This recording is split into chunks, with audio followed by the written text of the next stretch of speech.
Welcome everyone to this long overdue edition of Just Joshing. I am your host, Joshua Penteleresco. I write stuff and I podcast too, and this is episode 80 of Just Joshing. My guest today is the amazing, one-of-a-kind, Zen master, publisher, writer, EMT, and all-around badass, Anthony Stark. I'm not quite sure he would go with everything I just said there, but the truth is, he's a really cool dude. He's actually going to be my boss really soon, which is really, that sunk in the other day. The reason it sunk in the other day, though, and the reason why this podcast was late for a couple of reasons, and I want to talk about those real quick. The first is, about a week ago, or 2 weeks ago now, I got a call upstairs. The upstairs was filled with bed bugs. Now, bed bugs aren't cool. Anyone that has gone through this will tell you what I'm about to tell you. That sucks. You have to take care of everything. I have another spray session next week. It's the last one, hopefully, that will need to be done for this place. I'm really hoping that is the case, because it sucked. I had to put all my comics in storage. I had to do some things that really sped some things up, and it's also made me have to consider some things. That was one. But number two, I need to get the Cloud Diver book one done. I needed to get at least the draft done, and the draft is done. I've written all 6 of the original episodes of the Cloud Diver. I think I got a pretty good book. The last chapter is going to be worked on, I think, a little bit more before I'm satisfied with it in particular. But all in all, I'm really happy with the book. It's different. The important thing for me going on is The Wandering God is awesome, and I love that poetry world, and I love the World of the Watcher, the World of Storm Dancer. It's one of my favorite series. It's definitely my favorite thing I've done. But this is a lot of fun to do, and I'm like excited. There's a lot of little things now I gotta work on, but the big stuff's done, and so I just gotta say, yeah, I did it. So anyway, I'm not going to spend too much time more on this. I should have found a really cool Final Fantasy thing, so I'm just going to do it like this. Because I did the victory thing. So there you go. I got 2 books of 3 done this year. I start my 3rd one. Really get into my 3rd one, I should say. I actually already started it. It's really amazing. I get to work with Virginia Stark, Anthony's wife, and I gotta step up my game, but it's gonna be a lot of fun, and I know she's gonna be a blast to work with. And at the very least, at some point, we're gonna have ice cream and Baileys together, all of us. Anywho, on with Anthony. Called A Familiar Story Told in a Brand New Way, The Watcher is about a slave boy who kills his dragon masters and goes into a post-apocalyptic wasteland, discovering that there's more to life than being a slave. The Watcher is book 1 of the Watcher saga, which has book 2, Storm Dancer, and the concluding saga, The Wandering God, will be out later this year. It is available at mirrorworldbooks.com, amazon.com.ca, Barnes & Noble, Chapters Indigo, and any other online bookstore you can think of. Second here. I have 2 recorders this time. Good idea. Yes. You sound better, though, too. Your microphone settings, you sound like a lot more better than you did last time. I mean, don't get... Yeah. You sound... I had a hard time with a Facebook telephone interview, too. You know what? Your computer is evil. We are recording live. I'm just going to say this now, so in the interest of your bank account, if you want to insult brand names, maybe they should rhyme. Like Facebook sucks, for example. Oh, yeah. Yeah, totally. No, Facebook needs to work on its video and audio calling. They can improve that. Oh, absolutely. Room for improvement. There always is. There always should be room for improvement. I just got bombarded, actually. I just talked to a buddy about the podcast, the future of my podcast, actually, and my master plans and goals and dreams and aspirations and stuff with it. And some of the challenges that are going to be there. I average 50 to 100 plays a week on my podcast. My goal is to try to get it to 1,000. Cool, that'd be neat. Well, yeah, because then I can actually go after things like sponsorship. It's like, oh, yeah. Because that's a good enough number where even the small guys can go, hey, listen, you can advertise on my site. There's 1,000 people that listen. If you get 1% of that, that will increase your business. Yeah. That's the plan anyway. I don't know if that will actually work, but I have an idea and a plan and stuff like that. I've been talking with your wife the last few days. Oh yeah. Off and on. She's not to boost her ego too much, because I'm sure she enjoys the compliments nonetheless. She's really, really tough act to follow in a good way. She's always doing stuff. I mean, it's amazing. I think it's important to keep busy. I agree, but I mean, it's not even that she's keeping busy. She does a lot of things exceptionally well, and she's eager, she's enthusiastic, she tries stuff, and she seems to have a good hand at doing things. And I know this is supposed to be about you and not your wife, but that's pretty incredible to wake up to every day. So, I'm a very lucky man. You are. Indeed you are. But you one interview talking about Virginia. Yeah, I know. Well, I think that's just the way. I think that's the way it is. You are the husband, and I'm kind of co-writing something with her, so I have to be nice. She's gonna get the top billing on it. I know that already. It's all good. Well, she does have a fairly good resume behind her. Oh no! I don't even think that. Like, honestly, I'm not insulted one bit. I'm actually genuinely flattered she wants to work with me. So, it's like, okay, sure, and you as well. Consequently, through her. So you're going to be the one beating me up and going, "This, you shouldn't use this here. Fix this, or I will beat thee with a shock stick or something like that." I don't know. I do have final editorial say. That's right. You're the boss. Ish. So, okay, so this interview, I don't want to quite rehash the same things we talked about the first time, because that's no fun for either of us. I mean, we should talk a little bit about a little bit. We should rehash a few things a little bit. Like, for example, Starklight Publishing is your baby. Right? That is Starklight. What? Starklight. Yeah. Starklight. That's what I thought. I could have swore I said Starklight. But anyways, if I didn't, Starklight Publishing, ladies and gentlemen, deals with fiction and the paranormal. So, and lots of other things like poetry. I was very lucky to be part of that as well. Been part of that already. So I guess we'll start with this though. Where did Starklight start? Well, it started in 2012 actually, and it's an extension of some online, very thriving science fiction universe that I and a few friends created, and Virginia started to write on that with us as well, and we decided that we would start a press not only to promote the science fiction universe and make the stories and associated media available for people in print as well as online, but also to protect the writing that Virginia was already doing and to allow it to be published on our own terms, because we'd certainly seen a lot of other authors and had a close experience with an author friend who had to buy the rights to her work back at a premium, and that made us really sit down and think, working so hard to get published by another company and how much you could actually wind up losing in terms of your soul. So we started up Starklight Press with the idea it would help first-time authors and very much protect people's individual rights to their matter inside any story or collaborative. Nice. I think the thing is, I've looked at your catalog a little bit. You do encourage a lot of collaborative stuff, which I think is a really neat thing. It's becoming a more common thing, I think, now than it was in the past, but it's still kind of unique. Like, is there a particular? Is it just the nature of the house, or is it just how a natural, organic evolution of where you guys have gone?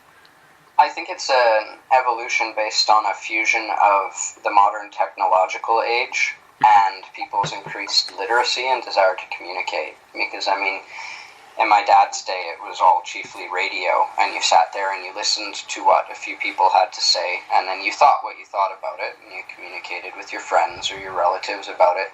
But it was a very passive medium.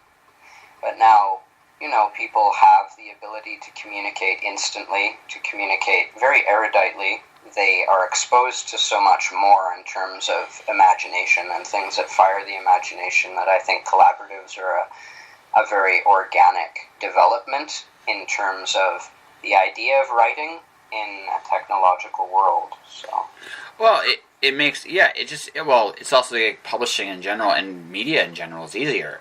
It's funny you mention radio, because radio in one sense has kind of made a comeback. It's just evolved a little bit. Like, you look at it, like, we're doing a podcast right now. If you really sit there and think about it, a podcast is a throwback in some ways to old radio shows. I think so, yes. I think the idea of audio entertainment has certainly made a comeback in the post-television age. Unfortunately for people who are fans of the medium of radio itself, it certainly isn't being broadcast using actual radio waves, but certainly, people have so much more opportunity to listen to people from all over the world and to take little slices of what's going on all over the planet. And audio is for that. We are in a more audio world, and the reason I think is because of our hardware today is a phone, right? I mean, if you look at it in today's day and age, we're talking about technology. We're going to a more handheld era, or even smaller. And if you look at that, if you look at like television as we know it today, it doesn't convey well in a smaller. Television works best when it's a big, like a big presentation. On a phone, it doesn't work as well. You can still, don't get me wrong, watch television on your phone, but it doesn't feel the same. It doesn't have that same experience. Whereas if you have a radio or a podcast or some kind of or audio entertainment, however you do it, you can carry it with you anywhere, and you can immerse yourself in it without it feeling intrusive. Does that make sense? Oh, certainly. Stop it. You don't have to rush home to hit, the time at 5 or 6 o'clock when the program comes on, be it radio or TV. You can stop it, you can start it, you can watch 30 seconds of it, you can watch it over and over again. So I think the fact that people have an increased sense of ownership in media makes them feel that they can make other forms of media, including writing. And I think that one of the best ways that any publishing house can make itself a value-added press and something to be associated with is the sorts of people it allows other authors to be around, the sorts of growth and development for writing skills it offers, and the sort of high-energy, supportive atmosphere that it can present. A lot of presses are still trapped in the late 19th century where, you put your manuscript in the manila envelope, you send it away in 6 months. They will send you a scathing rejection letter, and then you start the process again. And there's this concept of hierarchy that's been embedded in the printing press and in print media. And I think that needs to be broken down in an era where if you have a book, if you have a poem, you can publish it on the internet. Why should someone come to a publishing house? And at Starklight, we really try to say that, you come here because we've got great authors and great ideas, and we're more than willing to share those ideas all together and see what new things we can make together. So I guess I should ask this question then, since do you see yourself going just beyond the literary? Just because there's the nature of, again, mediums now are coming more and more together. And and the idea of creating, especially since you talk about a shared world as the origin of your house, I mean, one of the things I'm looking at personally is the idea of creating not just a story but an experience, right? And well, I'm sure you've read some of my posts on Facebook and Twitter about unicorns farting rainbows and dragons named Chudley and a few other things, but one of the things I've been really been fascinated by in the last little bit is people have a willingness to play, and I think it's a really understated part of business in general. But people want to play, and they want to feel like they're immersed in something, right? Even if it's just an enthusiastic naming a unicorn, which is what I did, right? Right. But people want to play, whereas what because you're talking about shared worlds, and the idea is now we like television, like the medium of television, is changing. Doesn't mean that we won't have a visual experience in some form or fashion. I'm looking at things like video games and thinking to myself, how can I convey that and tell a better story with it? If I could see like something like with what you've already done, because you're already doing collaboratives and you're already doing and you're already, again, you already have a shared world. I mean, it just almost feels like at some point that might be a next step for you. Well, we certainly have looked into other media. We've opened up different art contests for print art, and two-dimensional art. We've had people make music and songs based on some of our characters and our stories, which is pretty cool. They're out there on SoundCloud now. Nice. Yeah, and, we're certainly looking into different media in terms of presentation, in terms of animation, and that sort of thing. I mean, I'm not sure, certainly the idea of a live-action TV series, the HBO Game of Thrones phenomenon is probably what every author would imagine would be the apex of accomplishment, but I'm not sure that necessarily that's what's best. I mean, you look at what happened with Rowling, and her books certainly permuted themselves to be more self-consciously written, and whether that means that we don't have access to certain feats of imagination of the Harry Potterverse that might have otherwise occurred, I don't know. What we have is certainly part of the canon of literature and will be for quite some time. So it's, a remarkable accomplishment, but I'm not entirely sure that the hierarchy should necessarily go TV series, then books, then associated media. I think that the idea of a very fluid fusion of all sorts of different things is probably the best place to go to ensure you keep creativity high. I actually agree with that. I wasn't even thinking in terms this is just my opinion. Television as we know it is dying. It will not exist as we know it today in 5 years. I don't see it. Certainly Netflix has blown that out of the water. Well, not just Netflix. I mean, just the era we're in, right? Like we're going back to technology here. I don't need cable to watch anything. I don't. I can literally, if I want to comb online hard enough, I will find anything I want. Content is. It's an interesting age because content is actually, if anything, in more demand now than it ever was. There's more room for content now, and it's only increasing, not decreasing. It's just the world we live in today. But on the flip side, that means that the channels that were there before are no longer practical, and which is a weird, you look at Amazon. The idea that and Amazon's a good and bad thing for writers in general. It's great because, again, the idea of delivery and the idea of an immediate gratification on a variety of ways is fantastic. The bad side about it is it's crushing the brick and mortar bookstores because the brick and mortar bookstore can't keep up. It just can't. And the thing about that is, right, so it's a good and bad thing. It's changing things. Television's going to go through the same thing. The television, as we know it today, I only have one to play video games. Mm-hmm. I don't even have cable anymore. Because I think most TVs today are pretty much just giant monitors. Yeah, that's it. Mm-hmm. That's kind of what I said. So, I mean, I'm at that point. My grandmother just got onto Facebook not too long ago, which is awesome. She's 80. I mean, and she's dared to traverse to the realm of Facebook. I think at 80 is just phenomenal to me. But she's realized, this is why none of us have cable anymore, is because why would we? It's all here, right? You can't. I mean, if you're Shaw, if you're Rogers, if you're any of those things, you can't compete with that. You just can't, and you need to either facilitate that in some way, or you're gonna go. You know what I mean? Mm-hmm. So that's kind of how I'm looking at this, and like I said, I look at like what you're doing there. It's almost like now look going into literature. There's a lot more. There's a lot more room for independence and creativity because now audiences have not. They're not giant mainstream audiences. Don't get me wrong.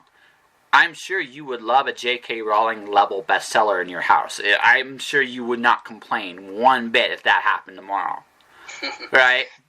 But I mean, we're certainly not, the hipster press that's deliberately, eschewing that sort of thing. I think, however, having an engaged audience that's capable of conversation and input back and forth is certainly the sort of thing that we're working on. Absolutely. And we're working on cultivating with the prep. Yep. Just published a poetry book from Lucy Guerra in St. Louis, and she has a very vibrant following back and forth with other people who have had a similar emotional journey or who, for them, her poetry just speaks to them. And, that's certainly one of the things that attracted us to publishing her work is the fact that as an author, she's willing to keep up a dialogue with people, to work with them with projects, both for themselves and collaboratively. And, I think because social media is such a thing now, like we have a president who tweets constantly from the White House. And I think because that is such a part of our life, being able to have a dynamic interaction with people is almost more of a mark of success for us these days than any particular amount of sales we get. I mean, having said that, Our Hearts Asunder Volume 2 anthology has stripped the ability for the pre-sales to be made, so people are already waiting in line for that, so we're very happy about that as well. Well, that's what you want, right? That's the goal. But the thing is, and where I was going was, you create your the idea of a niche audience, and it's not quite right for what you're saying, but the idea that there's a particular group of people that you're trying to reach, and I think now there's more of impetus for that, more and more now, and you have to be willing to engage your audience. I try to figure out. Considering my history, I have a ridiculous number of Twitter followers. I couldn't figure out why I have so many. And then it occurred to me, I just talk to people. And it's such a simple thing, but it goes a long way. So. Certainly. And I think that engagement, being able to access the people whose media you're enjoying makes all the difference in the world. And that's certainly very important to us to be able to find out what people like and enjoy talking about the worlds that we make ourselves, whether it's a short story or a set of poetry. Like, it's so fascinating to find out these different interpretations that people have to works that already mean a lot to you or to our authors. So, we try to provide a forum for that, and the feedback you get is amazing, and it often inspires you to do different things. So that's definitely a big part of what we're up to these days. Well, and that's sorry. That's an important thing. I'm hearing myself in an echo. That's why I said sorry twice. I'm sorry about that. Okay, that's 3 times I've said sorry. But anyway, is very Canadian. Yeah, I know. I cannot escape the fact that I am Canadian. So Canadian habit. Someone bumps into you, you apologize. American, right? They expect the apology. Although I think the Americans are right in that particular instance. You're the one getting hit, but it's just our nature. So. Well, I'm half American, so you never know what I'm going to do. Nice, me too. Whereabouts are you from? My dad was from California. Oh, nice. Detroit. But he worked in Nevada for a long time. Ah, Detroit. So, that's what... Nevada. Yes, Detroit, Nevada. Awesome. So... Yeah. So no, I'm a little leery. I'm going to be going into the States. My grandmother lives there, right? So she raised me as much as my dad did. I'm going to see her. I don't really care that a Twitter troll rules the United States. It's oddly ironic. It's oddly appropriate in some ways. We're orange, huh? Yeah. A little bit. But I'm going to be going over there. I'm kind of curious the chaos I'm going to see when I go over there. Is it going to be like pockets? Is it going to be completely normal and just the noises in Washington and people are just politely ignoring it and hoping it goes away? I don't know what to expect, but like I said, I've lived there and my family's there too, so I don't ignore that. You know what I mean? So it's gonna be interesting. I certainly do not regret the fact that I let my dual citizenship lapse.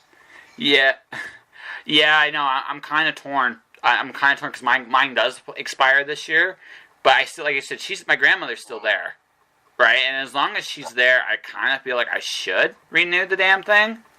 But when she goes, I know I won't renew it. I'll be done. Yeah.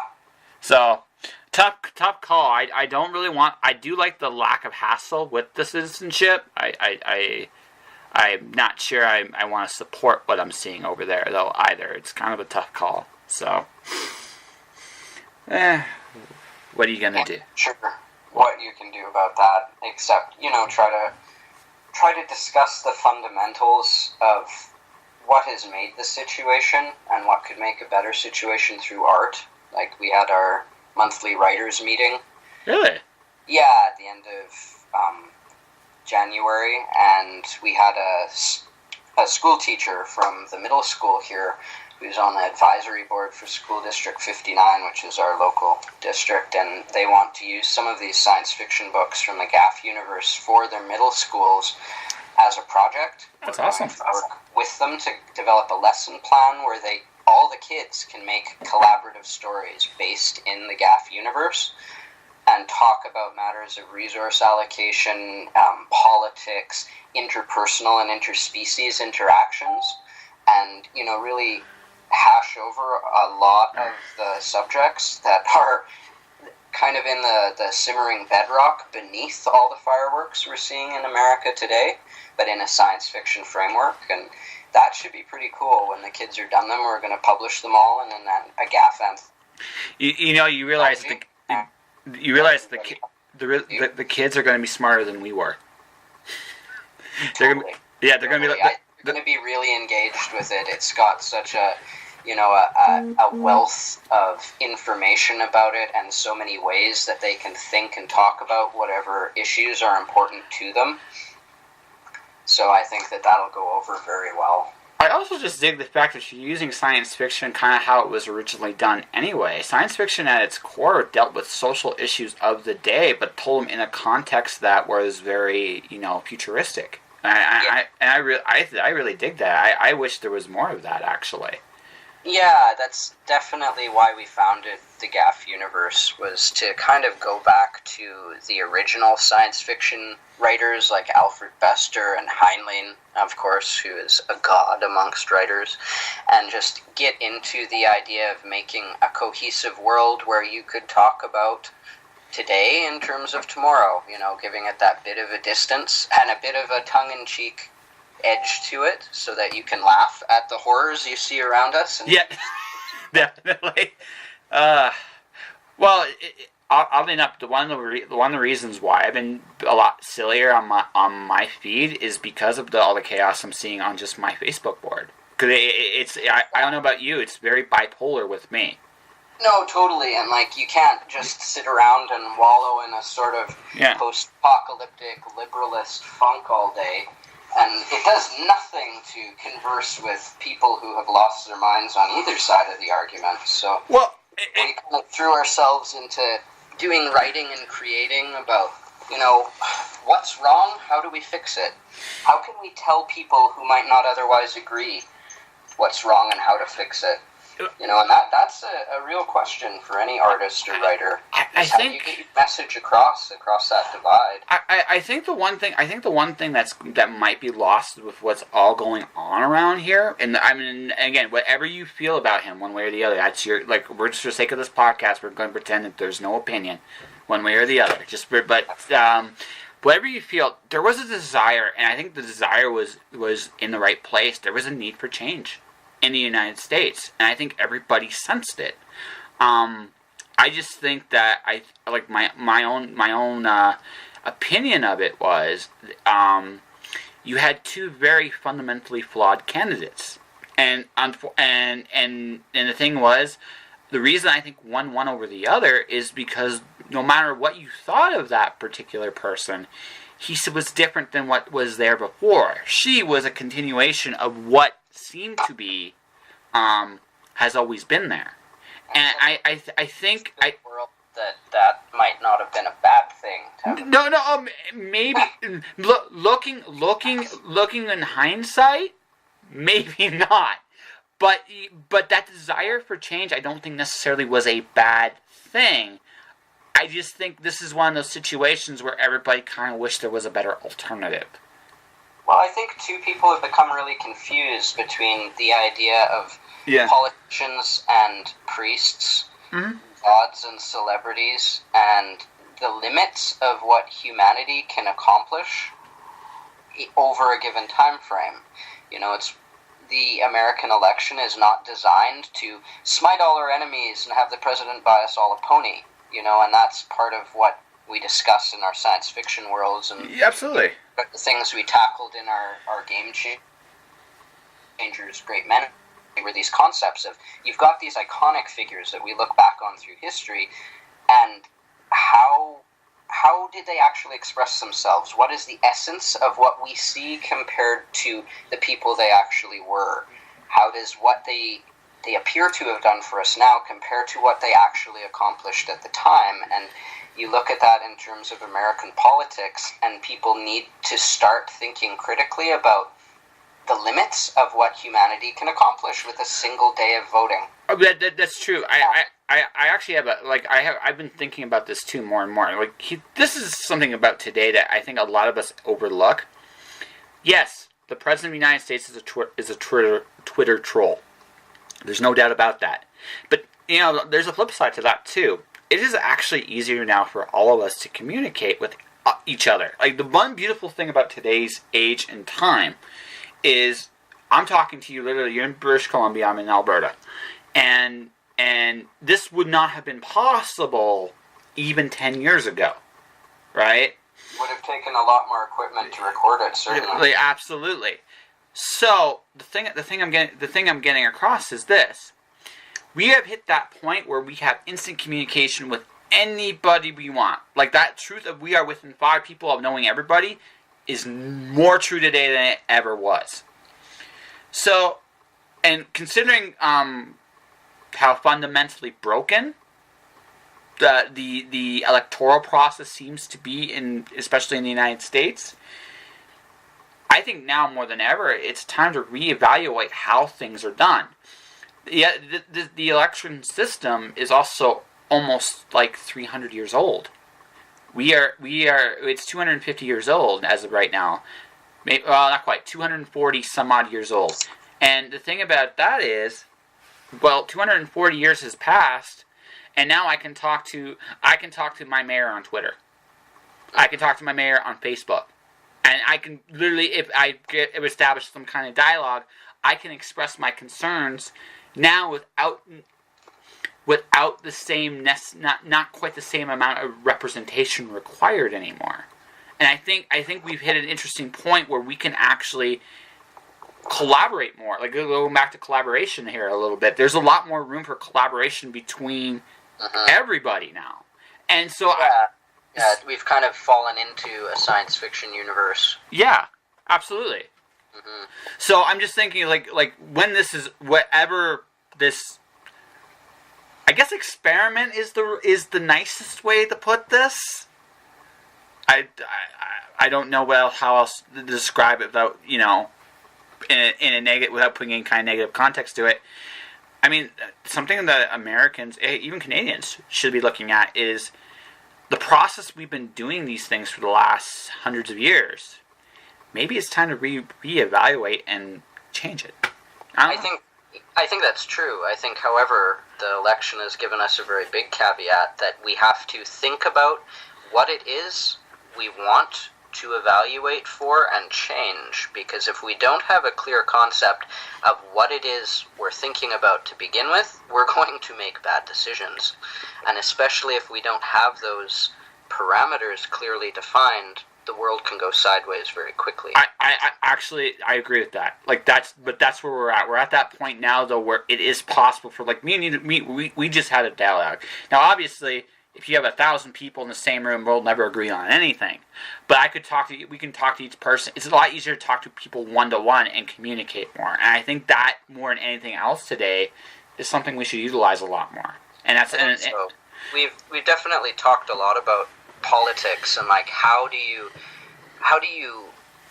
put forth politics on a galactic framework? Yeah. And a mainframe, and they have galactic president, and they have a prime minister of the galaxy on it, like certain countries that have both, and they have elections, and they're facilitated by modern technology, but fundamentally it still comes down to these issues that any sentient being who's drawing some sort of breath is going to be able to relate on certain fundamentals. Well, liberty and the pursuit of happiness, and defining those out on a grand scale. It made for some interesting stories over the years, and I know that that's one of the areas that the kids in the school district are particularly interested in. I'm sure you can understand why. Oh no, you know what? Honestly, I feel like they're going to be so much smarter than we are. I already got that deep down. It's like this makes more sense. It's like why aren't we doing this?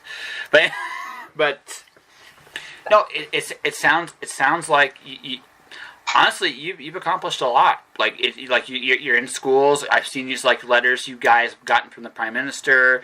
Our Alaska Highway coffee table book will be coming out in mid-March. Yeah. So it's an overview of the entire process by which they made the road, and of course, given recent events, it was very much on my mind the idea that back in the 30s, Roosevelt, was very concerned about making a brotherhood of the Americas, was very concerned about international cooperation and of making the cooperation not just in North America, but Pan-American, a model to the world. He was very disturbed by the reparations and the back and forth that happened in Europe after the First World War, and the Alaska Highway was really a sentinel showing everyone that two sovereign countries could work together to join themselves up across borders through the most treacherous terrain on the planet, and that they could do it and be peaceful about it before and afterward. And now the highway's 75. So it's an interesting book, beautiful book with a lot of pictures from the Historical Society and the Roots group up here. So it was a very interesting research to do. Dan, I could talk to you for another hour easy because I mean this in a good way, because I'm almost, I gotta ask you, what fascinates you more, fiction or nonfiction? Because your house does a lot of interesting things in both. Yeah, fiction fascinates me. I would say it engages and excites me more. I would say that nonfiction rather hypnotizes and terrifies. And the nonfiction provides a wealth of information for fictional inspiration. And then from fictional inspiration, you kind of touch back to nonfiction to get a grounding in why stories turn out the way they do and not another way. Very cool. All right. So this is what we're going to do. In the future, I'm going to have both you and your lovely wife on the podcast again. We'll call it Pantsless Edition 2.5 or something like that. Sounds good. Sounds good. But in the meantime, again, reiterate what's coming up for you in the near future and how people can find you. Sure. Well, they can find us at starklightpress.com and on our Facebook page by the same name. They can also find my wife, Virginia Caraway Stark, and me, who's Anthony Stark, not Tony, on Facebook. We use our personal pages for a lot of talking about writing, because it just kind of flows back and forth. You can find all our titles on Amazon and also on our own private bookstore. And bringing out our Alaska Highway 75th anniversary coffee table book, full of beautiful color and black and white photographs in mid-March. We just sold out of Hearts Asunder Volume 2, which is a Valentine's Day horror anthology, and we're very excited we got to do that 2 years in a row, because the first one was awesome. They still have copies of that available, but they're printing more for Volume 2. We have Lucy Gare's poetry book, which is very touching. It's got her photographs and poems in it about her personal journey. We have Game Changers anthology that's coming out at the end of February, and we have Tales from Space 2 for people interested in the GAF universe, full of short stories and galactic and all sorts of intrigue and high science fiction adventure. All right, I'll give you one more. I'll ask one last question before we wrap this up for your GAP universe. Is that a good starting point for it, or do you have any other books you'd recommend as a jumping-on point for that universe?